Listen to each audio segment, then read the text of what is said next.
Hello students, welcome back बच्चों। देखिए students, last class के अंदर हम लोगों ने अपना चैप्टर 1 पढ़ना स्टार्ट किया था, बेसिक्स ऑफ कॉस्ट ऑडिट। और बच्चों हम लोगों ने अभी तक ये कंप्लीट कर लिया कि कॉस्ट ऑडिट क्या होती है। कॉस्ट ऑडिट पहली बार इंडिया में कब इस्टेब्लिश मतलब कब करी गई।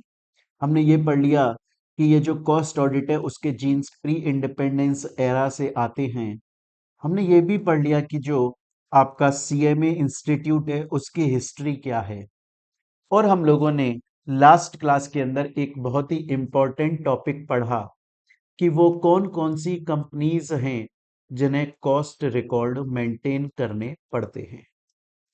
हम लोगों ने ये देखा था लास्ट क्लास में कि अगर कंपनी के प्रीवियस फाइनेंशियल ईयर के अंदर एग्रीगेट टर्नओवर सभी प्रोडक्ट्स का टोटल मिलाकर टर्नओवर 35 करोड़ से या उससे ज्यादा जा रहा है, 35 करोड़ या उससे ज्यादा है, तो फिर उस केस में उसे कॉस्ट रिकॉर्ड मेंटेन करने पड़ेंगे। 35 करोड़ से कम नहीं होना चाहिए। मैंने आपको एक बात बताई थी, मैंने आपको यह बोला था कि अगर किसी कंपनी मैंने आपको यह बोला था कि किसी कंपनी के अगर किसी कंपनी के ऊपर कॉस्ट रिकॉर्ड मेंटेन करने की लाइबिलिटी आती है, तो इसका मतलब ये नहीं है कि उस कंपनी की कॉस्ट ऑडिट भी होना जरूरी है। क्योंकि कंपनी को कॉस्ट रिकॉर्ड मेंटेन करने हैं कि नहीं करने, उसकी लिमिट अलग है जो कि हमने पढ़ी। और चाहे रेगुलेटेड सेक्टर है चाहे अनरेगुलेटेड सेक्टर है, चाहे से टाइप ए कंपनी है या टाइप बी कंपनी है, कॉस्ट रिकॉर्ड मेंटेन करने की जो लिमिट है वो सेम है कि प्रीवियस फाइनेंशियल के ईयर के अंदर टर्नओवर कम से कम 35 करोड़ 35 करोड़ का होना चाहिए। क्वेश्चन अब ये आता है कि सर वो कौन सी कंपनीज हैं जिनकी कॉस्ट ऑडिट होना कंपलसरी है। कॉस्ट ऑडिट किसकी होना कंपलसरी है, उसके लिए बड़े ध्यान से लिमिट देखिएगा बच्चों। कॉस्ट ऑडिट के केस में लिमिट रेगुलेटेड सेक्टर की अलग है और अनरेगुलेटेड सेक्टर की लिमिट अलग है। रेगुलेटेड सेक्टर की लिमिट क्या है कि प्रीवियस फाइनेंशियल ईयर के अंदर एग्रीगेट सभी प्रोडक्ट्स को बेच के टर्नओवर कम से कम 50 करोड़ का हो एंड इंडिविजुअल प्रोडक्ट से कम 25 करोड़ का हो। आ रही है मेरी बात समझ में? ये दोनों की दोनों कंडीशन पूरी होनी चाहिए। और अनरेगुलेटेड सेक्टर के अंदर सभी प्रोडक्ट्स को बेच के प्रीवियस फाइनेंशियल ईयर में एग्रीगेट टर्नओवर 100 करोड़ का हो, लेकिन इंडिविजुअल प्रोडक्ट से 35 करोड़ का हो। ये दोनों कंडीशन फुलफिल होना जरूरी है। अगर ये दोनों कंडीशन फुलफिल हो रही हैं तो कॉस्ट ऑडिट करना कंपलसरी हो जाता है। और अगर ये दो में से कोई एक सिंगल कंडीशन भी फॉलो नहीं हो रही है, फिर कॉस्ट ऑडिट करना कंपलसरी नहीं होता। क्वेश्चन आता है कि सर एक बार एग्जाम्पल के थ्रू समझाइए इस बात को। देखिएगा, एग्जाम्पल से समझते हैं। यह है Reliance petroleum retail company, Reliance की पेट्रोलियम सेक्टर से जुड़ी हुई कंपनी। तो क्योंकि ये पेट्रोलियम सेक्टर से जुड़ी हुई है तो ये रेगुलेटेड कंपनी है। क्योंकि मैंने आपको बताया था 6 फील्ड बताई थी मैंने आपको, अगर उनमें से कोई बिजनेस कर रहे हो तो रेगुलेटेड माने जाओगे, उसमें पेट्रोलियम भी है। तो ये रेगुलेटेड सेक्टर की कंपनी है। और अगर इसकी कॉस्ट ऑडिट करवानी है तो लिमिट क्या है? एग्रीगेट टर्नओवर कम से कम 50 करोड़ प्लस इंडिविजुअल प्रोडक्ट से टर्नओवर 25 करोड़। ये दोनों कंडीशन फुलफिल होनी चाहिए। अब देखिएगा, ये बोल रहा है कि प्रीवियस फाइनेंशियल ईयर के अंदर इसने 3 प्रोडक्ट बेचे, मतलब 3 कैटेगरी ऑफ प्रोडक्ट्स बेचे। Category A product, category B and category C. और कितनी कितनी सेल आई तीनों से? 20-20 करोड़ की सेल आई। ये बोल रहा है कि अब करंट फाइनेंशियल ईयर में क्या इस रिलायंस पेट्रोलियम कंपनी को कॉस्ट ऑडिट कराना कंपलसरी है? तो दो कंडीशन चेक करनी पड़ेगी। पहली कंडीशन, सभी प्रोडक्ट्स को बेचकर टोटल टर्नओवर कम से कम 50 करोड़ का आया हो। इसमें 60 करोड़ का आया, तो पहली कंडीशन तो फुलफिल हो रही है। दूसरी कंडीशन, दूसरी कंडीशन कि इंडिविजुअल प्रोडक्ट से टर्नओवर कम से कम 25 करोड़ का हो। तो देखिए, ना तो ए जो प्रोडक्ट है उससे 25 करोड़ का टर्नओवर हुआ, ना ही बी से हुआ, ना ही सी से हुआ। इसका मतलब इस कंपनी को कॉस्ट ऑडिट नहीं करानी पड़ेगी, ना तो प्रोडक्ट ए के केस में, ना बी के केस में, ना सी के केस में, किसी में भी कॉस्ट ऑडिट नहीं करानी पड़ेगी। क्यों? क्योंकि दोनों कंडीशन का फुलफिल होना जरूरी है। यहां पर सिर्फ एक ही कंडीशन फुलफिल हुई, 50 करोड़ वाली एग्रीगेट टर्नओवर, क्योंकि एग्रीगेट टर्नओवर 60 करोड़ है। बट इंडिविजुअल प्रोडक्ट से 25 करोड़ का टर्नओवर, वो किसी भी कैटेगरी ऑफ प्रोडक्ट में कंडीशन फुलफिल नहीं हो रही। स्टूडेंट बोलता है ठीक है सर, इस वाले केस के अंदर कॉस्ट ऑडिट नहीं होगी, क्या कॉस्ट रिकॉर्ड मेंटेन करने पड़ेंगे इस कंपनी को? जी हाँ, क्योंकि कॉस्ट रिकॉर्ड के लिए चाहे से रेगुलेटेड सेक्टर है चाहे से अनरेगुलेटेड सेक्टर है, अगर प्रीवियस ईयर में 35 करोड़ या उससे ज्यादा का टर्नओवर हुआ है, कॉस्ट रिकॉर्ड्स मेंटेन करने पड़ते हैं, तो कॉस्ट रिकॉर्ड की एप्लीकेबिलिटी तो लगती है। स्टूडेंट बोलता है सर मेरे को यहां तक की बात आपकी समझ में आ गई, आगे चलते हैं।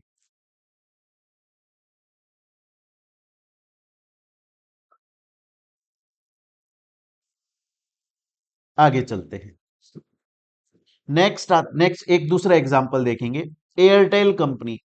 एयरटेल कंपनी काम करती है टेलीकॉम सेक्टर के अंदर, और रेगुलेटेड सेक्टर में हमने 6 फील्ड देखी थी, उसमें टेलीकॉम भी थी। तो ये रेगुलेटेड सेक्टर की कंपनी है। लिमिट कौन सी लगेगी कॉस्ट ऑडिट के लिए? Aggregate turnover 50 crore, individual turnover 25 crore. इसने 3 प्रोडक्ट बेचे प्रीवियस फाइनेंशियल ईयर में, 3 category of product. A category of product से 30 करोड़ का टर्नओवर हुआ, बी से 35 का, सी से 20 करोड़ का। क्लियर ये चीज? टोटल कितना हो रहा है? 30 और 20 50 और 30 80, 85 करोड़। 85 करोड़ का एग्रीगेट टर्नओवर हुआ। तो कॉस्ट रिकॉर्ड तो इसे मेंटेन करने पड़ेंगे, क्योंकि वो तो 35 करोड़ पे ही अप्लाई हो जाते हैं। बात आती है कॉस्ट ऑडिट की, तो सर दो कंडीशन है। एग्रीगेट टर्नओवर कम से कम 50 करोड़, पहली कंडीशन फुलफिल हो रही है क्योंकि 85 है एग्रीगेट टर्नओवर। अब इंडिविजुअल प्रोडक्ट का देखेंगे। प्रोडक्ट ए से 30 करोड़ आए, हमें 25 करोड़ चाहिए एक प्रोडक्ट से। ए ने तो 30 करोड़ कमा दिए, तो इसके अंदर तो कॉस्ट रिकॉर्ड, कॉस्ट ऑडिट लगे होगी। सेकंड वाला, प्रोडक्ट बी से 35, हाँ तो ये भी 25 करोड़ वाली कंडीशन को फुलफिल कर रहा है, तो इसके लिए भी कॉस्ट ऑडिट होगी। प्रोडक्ट सी 20 करोड़, नहीं, यहां पर 25 करोड़ वाली कंडीशन फुलफिल नहीं हुई, इसकी कॉस्ट ऑडिट नहीं होगी। क्लियर है ये चीज यहां तक? स्टूडेंट बोलता है सर यहां तक की बात मुझे पूरी तरीके से समझ में आ गई। एक और एग्जाम्पल देख लेते हैं सर। ये है रेमंड कंपनी, और रेमंड्स कंपनी कपड़ा बनाती है, और कपड़ा अनरेगुलेटेड सेक्टर में आता है, और अनरेगुलेटेड सेक्टर की लिमिट है aggregate turnover 100 crore and individual product से टर्नओवर 35 करोड़। तो देखिएगा, प्रीवियस फाइनेंशियल ईयर में टोटल कितना टर्नओवर इन्होंने कमाया? 70 40 130 करोड़। तो ये 100 करोड़ वाली एग्रीगेट टर्नओवर वाली लिमिट फुलफिल हो रही है। और कॉस्ट रिकॉर्ड मेंटेन करने पड़ेंगे जी, वो तो 35 करोड़ पे ही करने पड़ते हैं, यहां तो 130 करोड़ है। कॉस्ट रिकॉर्ड तो मेंटेन करने। अब कॉस्ट ऑडिट की बात करेंगे। कॉस्ट ऑडिट में दो कंडीशन है। पहली कंडीशन एग्रीगेट टर्नओवर 100 करोड़, वो फुलफिल हो रही है। इंडिविजुअल प्रोडक्ट का टर्नओवर 35 करोड़, वो चेक कर लेते हैं। ए से 20 करोड़, इसकी कॉस्ट ऑडिट नहीं होगी। बी से 40 करोड़, 35 करोड़ की कंडीशन सेटिस्फाइड है, कॉस्ट ऑडिट होगी। सी से 70 करोड़, 35 करोड़ की लिमिट फुलफिल हो रही है, कॉस्ट ऑडिट करनी पड़ेगी। क्लियर है ये चीज यहां तक की बात मेरे ख्याल से आपको समझ में आई। तो मेरे प्यारे बच्चों, अभी तक हम लोगों ने ये देख लिया कि वो कौन सी कंपनीज हैं जिनको कॉस्ट रिकॉर्ड मेंटेन करने पड़ते हैं, और वो कौन सी कंपनीज हैं जिनको कॉस्ट ऑडिट करनी पड़ती है। यहां तक हम लोग पढ़ चुके हैं। इससे प्रीवियस ईयर में देखो क्वेश्चन भी आया हुआ है। क्वेश्चन बोल रहा है ORS लिमिटेड एक मल्टी प्रोडक्ट कंपनी है, मतलब बहुत सारे एक से ज्यादा प्रोडक्ट बेचती है और उसका एनुअल टर्नओवर 103 करोड़ है। तो एग्रीगेट टर्नओवर है उसका, एग्रीगेट टर्नओवर 103 करोड़। अब उसने एक तो टेबल ए के प्रोडक्ट बेचे रेगुलेटेड सेक्टर के और एक टेबल बी के प्रोडक्ट बेचे अनरेगुलेटेड सेक्टर के। टेबल ए से उसने 26 करोड़ का प्रोडक्ट बेचा और टेबल बी से 8 करोड़ का।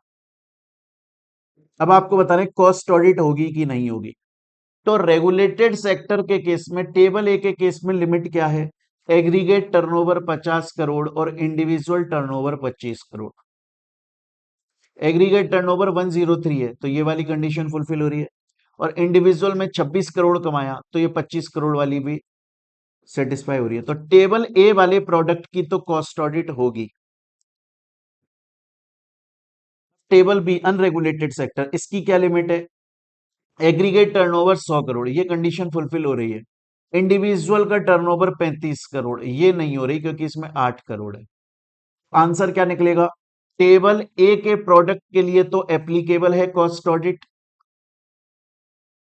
है ना, applicable for table A product only, सिर्फ टेबल ए प्रोडक्ट के लिए एप्लीकेबल है, टेबल बी के प्रोडक्ट के लिए एप्लीकेबल नहीं। क्लियर है ये चीज? प्रीवियस ईयर में आया हुआ क्वेश्चन है बच्चों, 2 मार्क का क्वेश्चन आता है। कितना इजी क्वेश्चन है। तो यहां तक प्यारे बच्चों अभी तक हम लोगों ने देख लिया कि कॉस्ट ऑडिट क्या है, कब आई थी, उसके जेनेसिस क्या है, कॉस्ट ऑडिट पहली बार कब कंडक्ट करी गई, कॉस्ट जो ये सीएम इंस्टीट्यूट है इसकी हिस्ट्री क्या है, किस कंपनी को कॉस्ट रिकॉर्ड मेंटेन करने पड़ते हैं और किस कंपनी को कॉस्ट ऑडिट करानी पड़ती है, ये सब कुछ हम लोग प्यारे बच्चों बहुत बढ़िया तरीके से देख चुके। अब चलेंगे प्यारे स्टूडेंट्स हम लोग आगे। सर एक क्वेश्चन का जवाब दे दीजिए। सर आप बार बार बोल रहे हो cost audit cost audit cost audit cost audit. Cost audit क्या होता है ये भी आपने समझा दिया, कॉस्ट ऑडिट क्यों होती है ये भी आपने समझा दिया। कॉस्ट ऑडिट करता कौन है? क्या रोड पे चलते हुए किसी भी बंदे को उठा के चाटे मार के बोले मेरी कंपनी की कॉस्ट ऑडिट कर? अरे ना जी ना, ऐसा नहीं होता। कॉस्ट ऑडिट सिर्फ और सिर्फ एक प्रैक्टिसिंग सीएमए कर सकता, प्रैक्टिसिंग कॉस्ट अकाउंटेंट ही कॉस्ट ऑडिट कर सकते हैं। सर क्या कोई ऐसा कॉस्ट अकाउंटेंट जो कि किसी कंपनी के अंदर फुल टाइम एम्प्लॉयमेंट में है? नहीं, वो नहीं कर सकता, क्योंकि वो तो उस कंपनी के फुल टाइम एम्प्लॉयमेंट में है और वो तो कॉस्ट अकाउंटिंग का काम कर रहा है। हम तो कॉस्ट ऑडिट की बात कर रहे हैं। लास्ट क्लास में बहुत डिटेल में समझा चुका हूं, कॉस्ट अकाउंटिंग अलग है, कॉस्ट ऑडिट अलग है। अगर कॉस्ट ऑडिट किसी से कराई जाएगी तो वो सिर्फ और सिर्फ प्रैक्टिसिंग सीएमए होगा। स्टूडेंट बोलता है अपन को आपकी बात समझ में आती है, पर सर एक क्वेश्चन है मेरा, सर एक क्वेश्चन है मेरा। मैंने कहा यार बोलो। बोला सर एक कंपनी है, एक कंपनी रिलायंस, सर उसका एक इंटरनल ऑडिटर है। सर क्या उसी इंटरनल ऑडिटर को रिलायंस कंपनी अपना कॉस्ट ऑडिटर बना सकता? ना जी ना। अरे भाई कॉस्ट ऑडिटर एक बाहर का आदमी होगा जो कि टोटली इंडिपेंडेंट होगा, जो कि कंपनी को बिल्कुल किसी तरीके से नहीं जानता होगा। अभी हम क्वालिफिकेशन भी देखेंगे, हम ये देखेंगे कि जो भी बंदा कंपनी में कॉस्ट ऑडिटर बन रहा है वो डायरेक्टली उस कंपनी से रिलेटेड ना हो, ना तो वो खुद रिलेटेड हो, ना ही उसका कोई रिलेटिव, ना ही उसका कोई पार्टनर रिलेटेड हो, ना तो उस कंपनी से रिलेटेड हो, ना उसकी सब्सिडरी से, ना उसकी होल्डिंग से, ना उसकी एसोसिएट से। मेरी बात को समझो, इस कंपनी के अंदर कॉस्ट अकाउंट्स बनाए गए जो कि इस कंपनी के एम्प्लॉय ने बनाए, जो कि बोलते हैं कि इस साल के अंदर कंपनी की टोटल इतनी कॉस्ट लगी। अब वो सही बोल रहे हैं कि नहीं बोल रहे हैं, क्या सच में उतनी ही कॉस्ट लगी, इस बात को चेक करने के लिए कॉस्ट की ऑडिट करवाई जा रही है।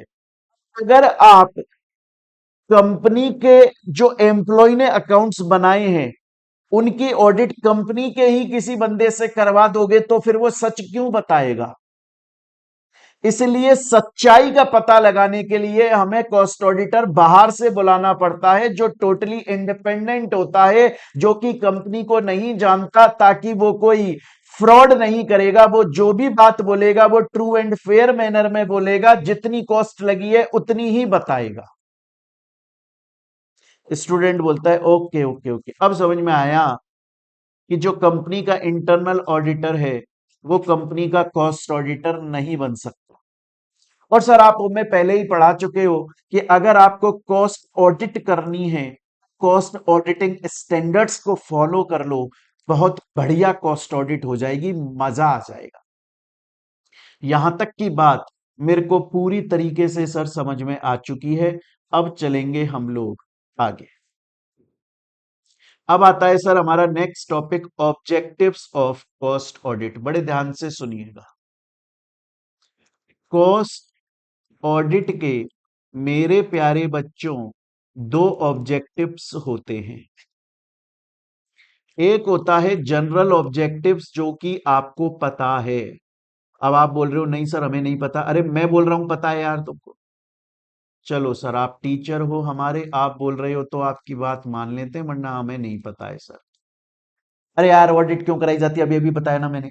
इसलिए बताया कराई जाती है ताकि सच्चाई का पता लगे, ताकि जो कॉस्ट अकाउंट्स हैं वो सही कॉस्ट को दर्शा रहे कि नहीं दर्शा रहे इस बात का पता लगे, ताकि कोई एरर या फ्रॉड है तो वो पकड़ में आ जाए, ताकि किसी भी तरीके से ताकि किसी भी तरीके का कोई इलीगल काम ना हो सके, ताकि कंपनी के ऊपर पेनल्टी ना लगे। यही तो है जनरल ऑब्जेक्टिव, ताकि कंपनी के अंदर कितना स्टॉक है और उतना ही होना चाहिए, इस बात की क्लैरिटी आ सके, है ना। ताकि कंपनी के जो अकाउंट्स हैं वो एकदम ट्रू इंफॉर्मेशन दे रहे हैं, ये बात पब्लिक में पहुंचे और पब्लिक कंपनी के ऊपर ट्रस्ट भरोसा करे, गवर्नमेंट भरोसा करे। एक तो ये जनरल ऑब्जेक्टिव है सर, ये तो हमें पता है, हालांकि एग्जाम के पॉइंट ऑफ व्यू से बिल्कुल भी इंपॉर्टेंट नहीं है, लेकिन हमें पता है। सर एक सोशल ऑब्जेक्टिव्स भी तो होते हैं कंपनी के। जी हाँ, सोशल ऑब्जेक्टिव भी होते हैं। वो क्या होते हैं वो मैं आपको एक कहानी से समझाऊंगा। ये कहानी है दो दोस्तों के बीच की। इसमें एक है अक्षय खन्ना और एक है इरफान खान। इन दो दोस्तों के बीच की कहानी है, बड़े ध्यान से सुनिएगा। एक बार की बात है, अक्षय खन्ना इरफान खान के पास में आए और आकर बोला इरफान भाई मैं सोच रहा हूं कि फलानी मैं ये सोच रहा हूं कि मेरे पास में पैसा पड़ा हुआ है, वो किसी कंपनी के शेयर्स में के अंदर इन्वेस्ट कर दूं, मतलब कंपनी के शेयर परचेज कर लूं। इरफान खान बोले अक्षय भाई ये तो बहुत अच्छा विचार है, आपको कंपनी के शेयर्स के अंदर इन्वेस्टमेंट करना चाहिए। अक्षय खन्ना बोले हाँ इरफान भाई मेरे को मालूम है कि ये अच्छा विचार है, पर मैं किस कंपनी के शेयर्स के अंदर इन्वेस्ट करूं मेरे को ये बात समझ में नहीं आ रही। इरफान खान बोले अरे ये कैसी बातें कर रहे हो यार, ये तो बहुत सिंपल बात है। कंपनी की वेबसाइट पे जाओ, ऐसे देख लो कौन सी कंपनी है जो अभी अच्छी चल रही है, और उस कंपनी की वेबसाइट पे जाओ, देखो क्या उस कंपनी के शेयर की प्राइस बढ़ रही है, हाँ ऐसा है तो इन्वेस्ट कर दो। अक्षय खन्ना बोले ये आप बात तो आपकी सही है इरफान भाई, कि मैं कंपनी के वेबसाइट पे चला जाऊं, बॉम्बे स्टॉक एक्सचेंज की वेबसाइट पे चला जाऊं, वो मैं चेक कर लूं कंपनी के शेयर की प्राइस क्या है, बढ़ रही है घट रही है, और इन्वेस्ट कर दूं। पर बहुत बार ऐसा भी तो होता है अरफान भाई कि कंपनी फ्रॉड करती है, कंपनी के अंदर जितने प्रॉफिट्स है नहीं उतने प्रॉफिट्स वो दिखाती है अकाउंट्स में, इलीगल गलत काम करती है, जबरदस्ती के बढ़ा चढ़ा के प्रॉफिट्स दिखा देती है, ताकि मार्केट में उसका एक पॉजिटिव गुडविल पहुंचती है, पॉजिटिव इमेज पहुंचती है, और लोग इन्वेस्ट कर देते हैं। एक्चुअली में उसकी शेयर की प्राइस इतनी होनी नहीं चाहिए, पर उसने झूठ बोला इसलिए बढ़ जाती है, थोड़े टाइम बाद गिर जाती है। तो हो सकता है अक्षय खन्ना बोल रहे हैं इरफान खान से, बोला इरफान भाई मेरे को ऐसा लगता है कि कंपनी कभी कभी फ्रॉड कर देती है, कंपनी जबरदस्ती में अपने अकाउंट्स को बढ़ा चढ़ाकर दिखाती है, एक्चुअली में जितना प्रॉफिट नहीं हो रहा है उतना दिखा देती है, इसलिए मैं कंफ्यूज हूं, वरना जैसा आपने बोला कि कंपनी के शेयर की प्राइस देख के और मैं इन्वेस्ट कर दूं कि सही है लगता है तो इन्वेस्ट कर दूं, वो तो मेरे दिमाग में भी आया। कंपनी के अकाउंट्स को देख के इन्वेस्ट कर दूं, P and L balance sheet को देख के इन्वेस्ट कर दूं, मेरी बात समझ में आई।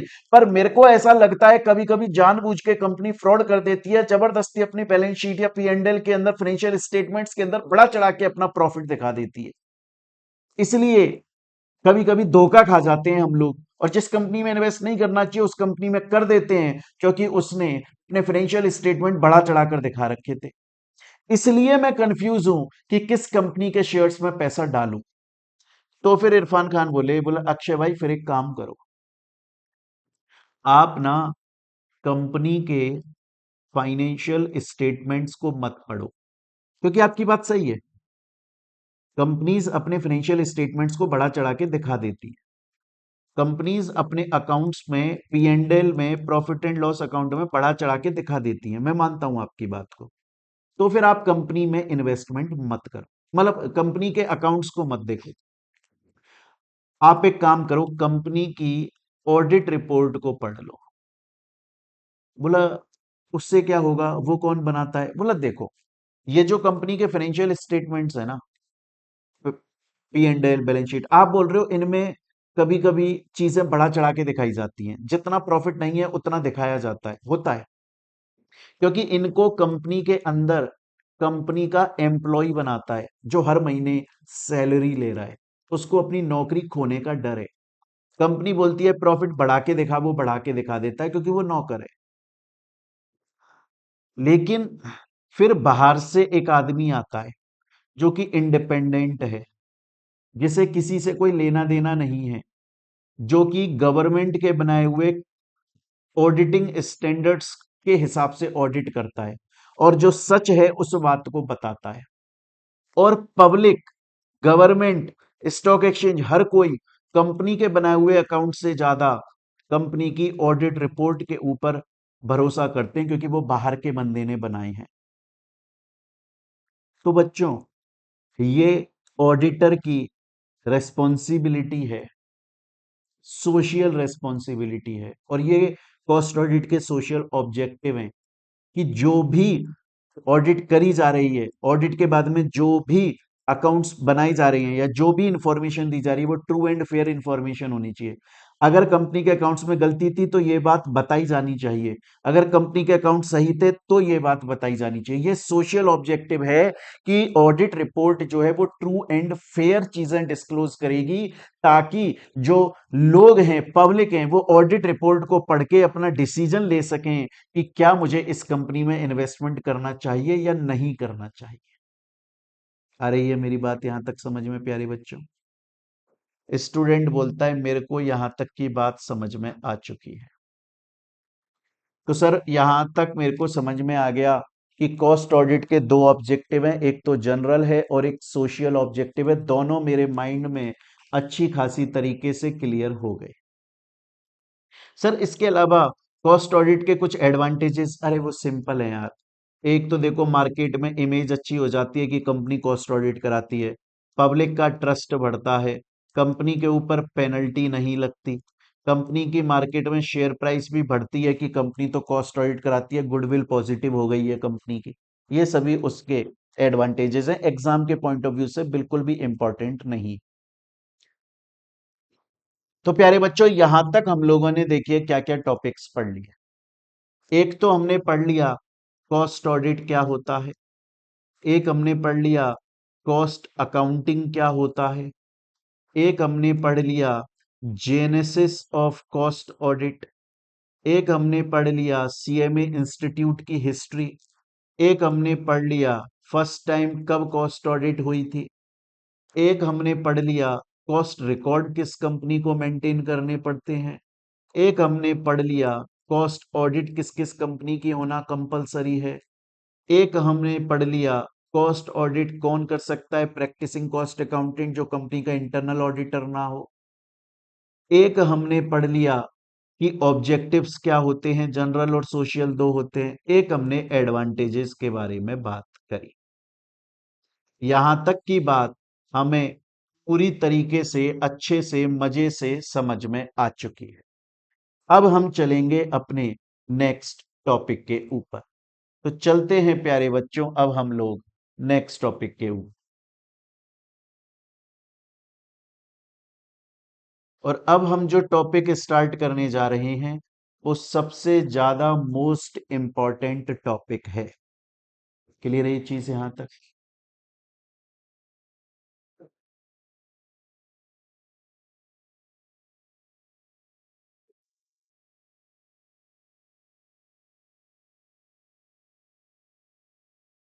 देखिएगा प्यारे बच्चों, अब हम पढ़ रहे हैं कि कंपनी के एलिजिबिलिटी क्राइटेरिया, और इसके अंदर हम बात करेंगे कि कौन कंपनी का कॉस्ट ऑडिटर नहीं बन सकता।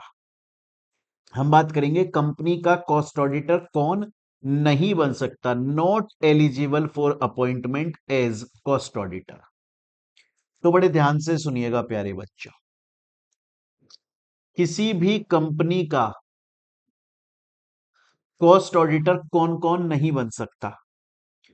तो एक तो कोई भी बॉडी कॉरपोरेट, कोई बॉडी कॉरपोरेट किसी कंपनी के कॉस्ट ऑडिटर नहीं बन सकती। मतलब कंपनी का cost auditor individual natural person बनेगा जो बोल सकता है, चल सकता है, समझ सकता है बातों को। इंडिविजुअल नेचुरल पर्सन ही किसी कंपनी का कॉस्ट ऑडिटर बनेगा। कोई बॉडी कॉरपोरेट किसी कंपनी का कॉस्ट ऑडिटर नहीं बन सकता। क्यों नहीं बन सकता? अबे क्योंकि बॉडी कॉरपोरेट के अंदर जो लोग काम कर रहे होंगे ना, वो इतना सीरियसली काम नहीं करेंगे, वो भी नौकरी कर रहे होंगे। और दूसरी बात, इंडिविजुअल नेचुरल पर्सन जो कॉस्ट ऑडिट करेगा ना, इंडिविजुअल नेचुरल पर्सन जो कॉस्ट ऑडिट करेगा वो अपनी सोच समझ के साथ में करेगा। पहला हमने पढ़ा कि कौन पर्सन एलिजिबल नहीं है कॉस्ट ऑडिट करने के लिए, कोई भी बॉडी कॉरपोरेट। लेकिन इसका एक्सेप्शन है एलएलपी, लिमिटेड लाइबिलिटी पार्टनरशिप, जो कि एलएलपी एक्ट 2008 के अंदर एज एलएलपी, एलएलपी की तरह रजिस्टर है, वो कॉस्ट ऑडिट कर सकती है। तो पहला पॉइंट आपको क्या समझ में आया?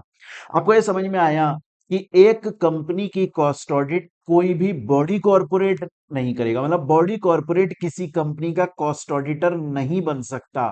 हालांकि इसका एक्सेप्शन है एलएलपी, जो कि खुद बॉडी कॉरपोरेट होती है और एलएलपी एक्ट 2008 में एलएलपी की तरह रजिस्टर होती है, वो कॉस्ट ऑडिट कर सकती है। अदरवाइज अदरवाइज किसी कोई दूसरा बॉडी कॉरपोरेट किसी कंपनी का कॉस्ट ऑडिटर नहीं बन सकता।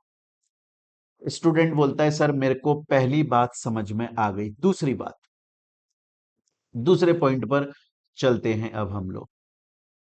दूसरा पॉइंट मैंने आपको बताया कि अगर आज मानकर चलिए ये एक कंपनी है और इस कंपनी की कॉस्ट ऑडिट करानी है, तो कोई बाहर से इंडिविजुअल इंडिपेंडेंट जो कंपनी से जुड़ा हुआ नहीं है। आप सोचिए, कंपनी का एक ऑलरेडी कोई कंपनी का एम्प्लॉय है जो कंपनी के लिए काम करता है, अगर उसी को ही कंपनी का कॉस्ट ऑडिटर बना दिया जाए, कंपनी के एम्प्लॉय को, तो क्या वो कंपनी के अंदर हो रही गलती के बारे में बताएगा? नहीं, उसे लगेगा मेरी ये नौकरी भी नहीं चली जाए। इसलिए कॉस्ट ऑडिटर इंडिपेंडेंट आदमी बनेगा। इसलिए कंपनी का कोई एम्प्लॉय या कंपनी का कोई ऑफिसर जो ऑलरेडी कोई दूसरा काम कर रहे हैं कंपनी के लिए, वो कॉस्ट ऑडिटर नहीं बन सकते। स्टूडेंट बोलता है ओके सर, नो प्रॉब्लम, मेरे को समझ में आया कि कंपनी का कॉस्ट ऑडिटर कौन बन सकता है। कंपनी का कॉस्ट ऑडिटर पहली बात तो कोई बॉडी कॉर्पोरेट नहीं बन सकती, हालांकि एलएलपी इसका एक्सेप्शन है, जो कि एलएलपी एक्ट 2008 में रजिस्टर है। दूसरा, कोई ऑफिसर या एम्प्लॉय जो है कंपनी का, वो भी कॉस्ट ऑडिटर नहीं बन सकता। अब चलते हैं थर्ड पॉइंट पे। यहां से मेन पॉइंट्स स्टार्ट हो रहे हैं जिसके लिए हमें एग्जाम्पल स्टोरीज के थ्रू बातें समझनी पड़ेंगी। अभी तक जो दो पॉइंट पढ़े वो बड़े ही प्यारे और डायरेक्ट पॉइंट थे, जो साधारण तरीके से इजीली समझ में आ गए।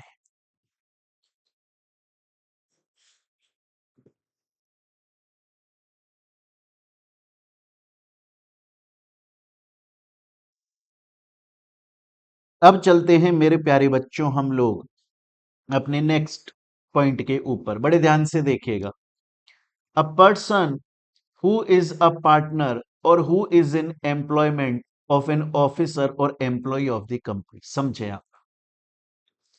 ये है मोहित बंसल कंपनी और जॉन अब्राहिम इस कंपनी के एम्प्लॉय हैं।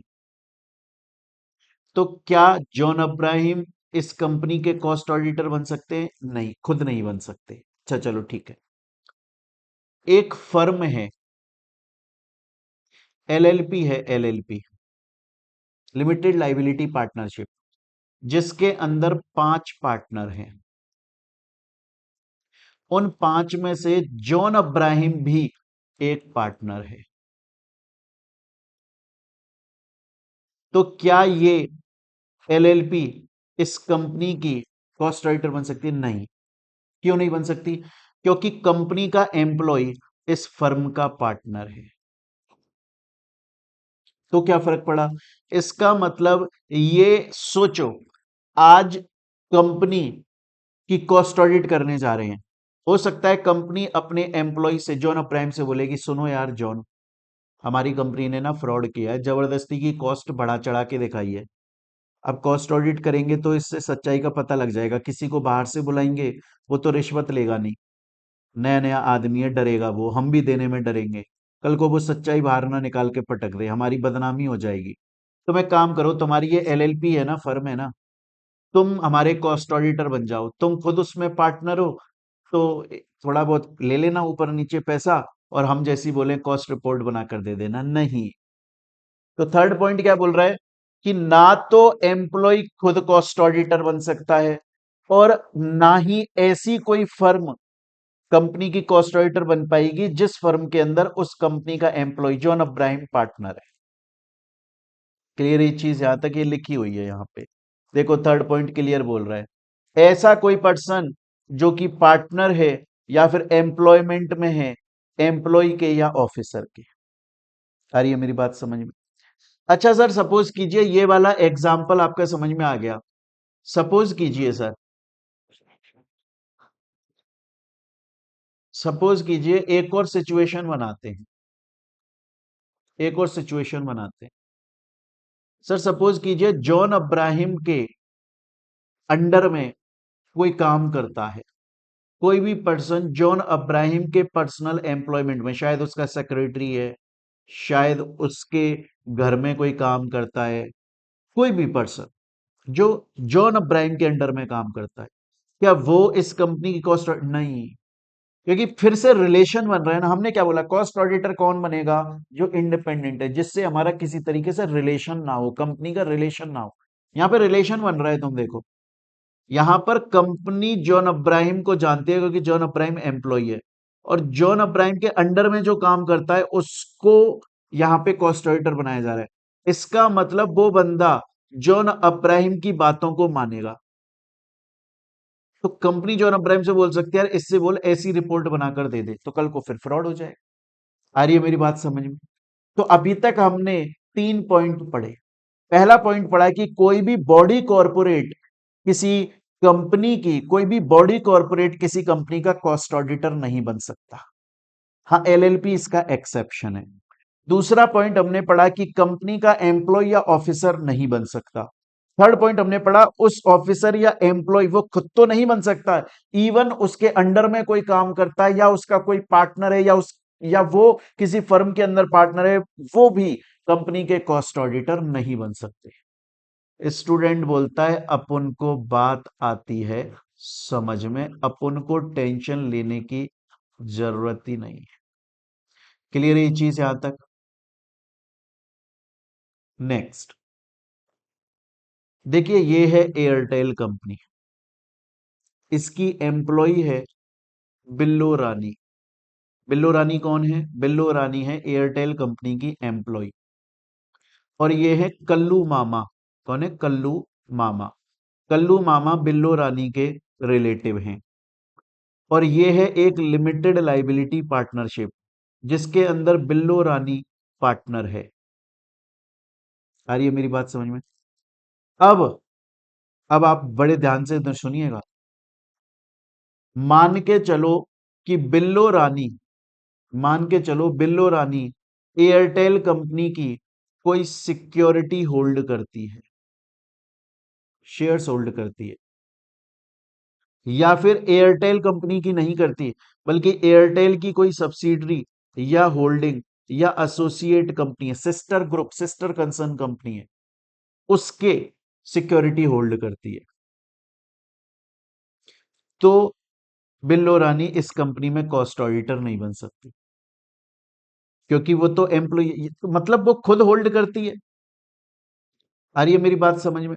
अब जरूरी नहीं है कि बिल्लो, सपोज करो बिल्लो रानी इसकी एम्प्लॉय नहीं होती, एयरटेल कंपनी है, और फिर इसने सिक्योरिटी होल्ड की हुई होती, हाँ उस केस में भी नहीं कर पाती। या फिर मान के चलो बिल्लो रानी का कल्लू मामा रिलेटिव है, और कल्लू मामा होल्ड करते हैं एयरटेल कंपनी की सिक्योरिटीज को या उसकी सब्सिडरी होल्डिंग या एसोसिएट कंपनी, और बिल्लो रानी बनना चाहती, इसमें कॉस्ट राइटर नहीं, वो वे बोलते कि आप नहीं बन पाओगी क्योंकि आपका जो रिलेटिव है वो हमारी कंपनी में सिक्योरिटी होल्ड करता है।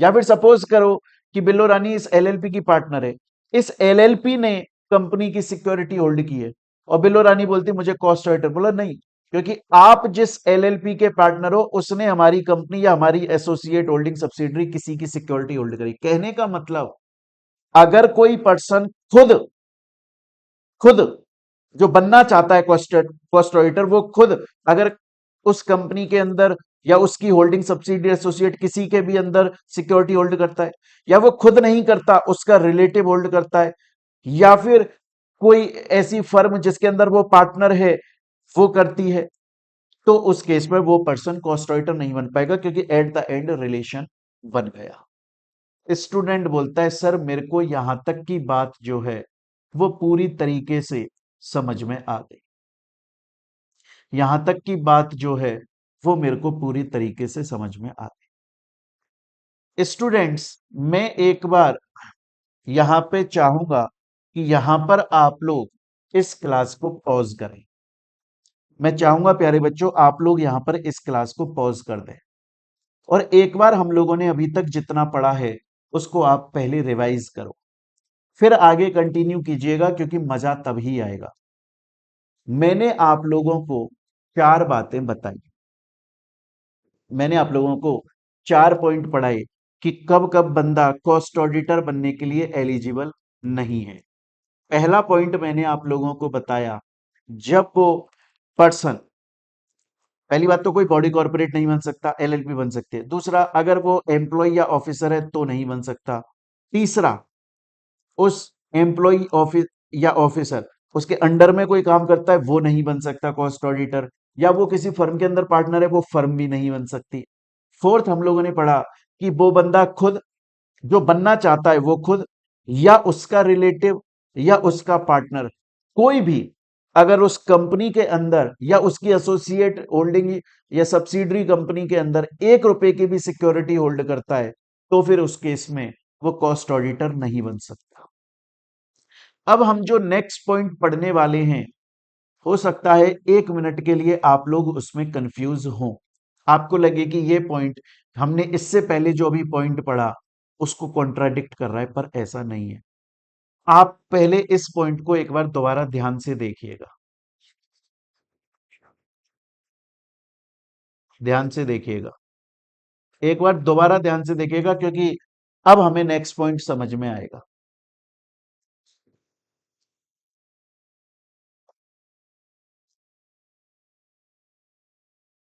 अब बड़े ध्यान से देखिए प्यारे बच्चों, मैंने इस पॉइंट में क्या बोला, मैंने इस पॉइंट में बोला बिल्लो रानी हैं जो कि कॉस्ट ऑडिटर बनना चाहती हैं, तो वो 1 सिंगल रुपए की भी सिक्योरिटी होल्ड ना करें, या उनके रिलेटिव 1 सिंगल रुपए की भी सिक्योरिटी होल्ड ना करें, या उनके पार्टनर 1 सिंगल रुपए की भी सिक्योरिटी होल्ड ना करें।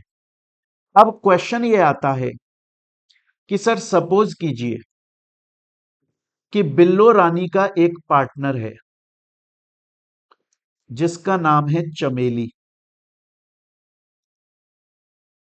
इस चमेली का कोई रिलेटिव है, अभी तो हम बात कर रहे थे उस पर्सन का रिलेटिव जो खुद कॉस्ट ऑडिटर बनना चाहता है, जो खुद कॉस्ट ऑडिटर बनना चाहता है उसका रिलेटिव एक सिंगल रुपए की भी सिक्योरिटी होल्ड ना करे, या उसका पार्टनर एक सिंगल रुपए की भी सिक्योरिटी होल्ड ना करे। अब हम बोल रहे हैं उसके पार्टनर का रिलेटिव, उसका पार्टनर है चमेली, उसकी रिलेटिव शीला। तो पार्टनर कौन है? चमेली। और पार्टनर का रिलेटिव शीला, अगर वो इस कंपनी के अंदर या इसकी होल्डिंग एसोसिएट या सब्सिडरी के अंदर शेयर होल्ड करती हो, तो अगर वो 1 लाख रुपए तक के शेयर होल्ड करती है तो कोई प्रॉब्लम नहीं है, बिल्लो रानी बन जाएगी। लेकिन अगर जो पर्सन कॉस्ट ऑडिटर बनना चाहता है उसके पार्टनर चमेली का रिलेटिव शीला अगर इस कंपनी के या इसकी होल्डिंग सब्सिडरी ग्रुप किसी के भी अंदर 1 लाख रुपए से ज्यादा के शेयर्स होल्ड करते हैं, तो फिर बिल्लो रानी कॉस्ट ऑडिटर नहीं बन पाएगी। इसका मतलब अगर मैं खुद बनना चाहता हूं कॉस्ट ऑडिटर, तो मेरा पार्टनर तो सिंगल रुपए के भी शेयर होल्ड ना करे, लेकिन और मेरा रिलेटिव सिंगल रुपए के शेयर होल्ड ना करे, लेकिन मेरे पार्टनर का रिलेटिव 1 लाख रुपए तक के सिक्योरिटी होल्ड कर सकता है उस कंपनी के, उस होल्डिंग सब्सिडरी या उसकी एसोसिएट कंपनी के, तो कोई प्रॉब्लम नहीं है, मैं कॉस्ट ऑडिटर बन जाऊंगा। बट मेरे पार्टनर का रिलेटिव 1 लाख रुपए से ज्यादा की सिक्योरिटी होल्ड करता है तो मैं नहीं बन पाऊंगा। एग्जाम्पल और देखते हैं, समझिएगा। एग्जाम्पल के तौर पे आप समझिए कि एक एलएलपी है, एलएलपी का नाम है बाजीगर। देखो बाजीगर एक एलएलपी फर्म है, क्लियर है? उसके अंदर तीन पार्टनर हैं, उसके अंदर तीन पार्टनर हैं। एक है शिल्पा शेट्टी, एक है शाहरुख खान, और एक है काजोल। आ रही है मेरी बात समझ में यहां तक? अब सपोज कीजिएगा प्यारे बच्चों कि काजोल जो है ना, काजोल की रिलेटिव कौन बनना चाहता है? अब एक कंपनी है एयरटेल, एयरटेल कंपनी के अंदर शिल्पा शेट्टी, शिल्पा शेट्टी कॉस्ट ऑडिटर बनना चाहती है। अब शिल्पा शेट्टी की पार्टनर कौन है? काजोल और शाहरुख खान। तो ये दोनों तो एक सिंगल रुपए की सिक्योरिटी होल्ड ना करें एयरटेल में या इसकी होल्डिंग सब्सिडरी ग्रुप किसी के भी अंदर। ना तो शाहरुख खान होल्ड करता है कंपनी के अंदर एक सिंगल रुपए की सिक्योरिटी, ना काजोल करता है, तो शिल्पा शेट्टी कॉस्ट ऑडिटर बन जाएगी। लेकिन शिल्पा शेट्टी का पार्टनर काजोल की रिलेटिव तनीषा एयरटेल कंपनी या उसकी होल्डिंग सब्सिडरी के अंदर 1 लाख रुपए से ज्यादा के शेयर्स होल्ड करता है, 1.5 लाख के शेयर्स होल्ड करते हैं, तो शिल्पा शेट्टी कॉस्ट ऑडिटर नहीं बन पाएगी। क्यों? क्योंकि इसके पार्टनर का रिलेटिव 1 लाख रुपए से ज्यादा की सिक्योरिटी होल्ड करता है। अगर तनीषा 1 लाख रुपए से कम की सिक्योरिटी होल्ड करते तो शिल्पा शेट्टी बन जाती। क्लियर? ये चीज यहां तक सिंपल है। चलते हैं हम लोग अपने नेक्स्ट पॉइंट के ऊपर, चलते हैं प्यारे बच्चों हम लोग अपने नेक्स्ट पॉइंट के ऊपर। मैं फिर से बोलूंगा प्यारे बच्चों, एक बार यहां तक आप लोग इसको बढ़िया से अच्छे से रिवाइज कर लो, हमने अभी तक जितने पॉइंट पढ़े। क्लियर है ये चीज? तो मेरे प्यारे बच्चों मैं चाहूंगा एक बार आप लोग इसे यहां तक अच्छे से रिवाइज कर लीजिए। फिर कुछ पॉइंट्स अभी और बचे हुए हैं एलिजिबिलिटी वाले, वो भी खत्म नहीं हुए, उनको हम लोग अपनी नेक्स्ट क्लास के अंदर कंटिन्यू करेंगे। क्योंकि देखो हमें ना हर चीज को बहुत ही अच्छे से समझना है। आपको ना एक देखो, मेरा एक पर्सनली ये मानना है प्यारे बच्चों कि जो पढ़ाई होती है ना, जो स्टडी होती है, वो खाने की तरह होती है। मेरे को ऐसा मानना है। जो फर्स्ट टाइम स्टडी होती है ना, जब हम पहली बार किसी चीज को पढ़ते हैं, तो मेरे ये मानना है कि वो सुबह का ब्रेकफास्ट होता है, उसे खूब खाओ, पूरा टाइम लो अपना कंज्यूम करने के लिए, और उसके बाद ये पहली बार अच्छे से समझो, प्रॉपर टाइम लेके धीरे धीरे समझो। एक एक चीज क्रिस्टल क्लियर होनी चाहिए, कॉन्सेप्ट्स ऐसे होने चाहिए कि आप बोलोगे यार मेरे को ये रियल में समझ में आ रहा है कि हाँ रियल लाइफ में होगा ना तो मैं बता सकती हूँ या बता सकता हूँ कौन कॉस्टिट्यूटर बनेगा या नहीं बनेगा। उसके बाद में फिर जो आपके रिवीजन हो वो रिवीजन आपके डिनर की तरह होनी चाहिए, बहुत ही शॉर्ट टाइम में जल्दी से रिवीजन हो जाए। क्यों?